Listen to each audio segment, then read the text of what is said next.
你有冇試過對住自己隻寵物喊足幾個月？佢離開之後，你覺得世界好似少咗一半，瞓唔着食唔落，做咩都冇心機。你以為只係太愛隻狗？今日呢個個案可能會俾你一個全新嘅角度，可能係你透過隻狗嚟逃避一啲你唔敢面對嘅傷痛。P 先生養咗一隻狗好多年，佢同隻狗感情好深，去邊都帶住佢，當正係自己嘅仔女。但係隻狗最近病死咗。P 先生傷心到不得了，連續幾個月心情都未能平復，經常失眠，晚晚眼光光等天光。朋友安慰佢，再養過一隻啦。佢話唔同㗎，呢隻係唯一。後來 P 先生揾我解讀潛意識，想了解自己點解咁耐都放唔低。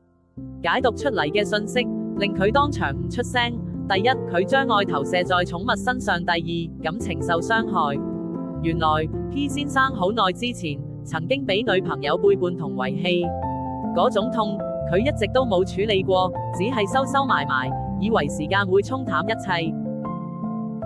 直到佢遇到隻狗，小狗嘅忠誠不離不棄，永遠唔會背叛你，正好填補咗佢內心被愛情傷害過嘅窿。佢將所有對忠誠伴侶嘅渴望全部投射喺隻狗身上，所以當隻狗離開，唔單止係失去一個寵物，更加係再一次經歷被遺棄嘅痛。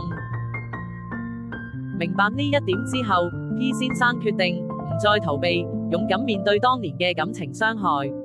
佢開始清理傷痛嘅來源，承認自己曾經受傷，然後學習重新愛自己。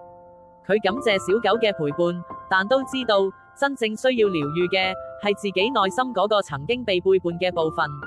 當 P 先生開始面對自己嘅傷口，佢嘅失眠好轉咗，心情亦慢慢平復。佢終於明白，小狗嘅使命可能就係陪佢走過一段路，提醒佢去面對真正需要療癒嘅嘢。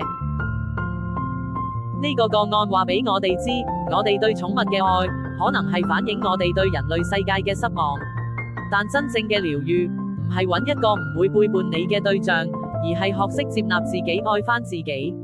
如果你都曾經將所有情感寄託喺寵物身上，佢離開之後，你覺得世界崩塌，不妨問下自己，我係咪透過愛動物嚟逃避一啲未處理嘅傷痛？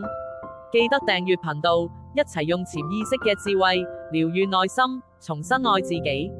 我哋下次見。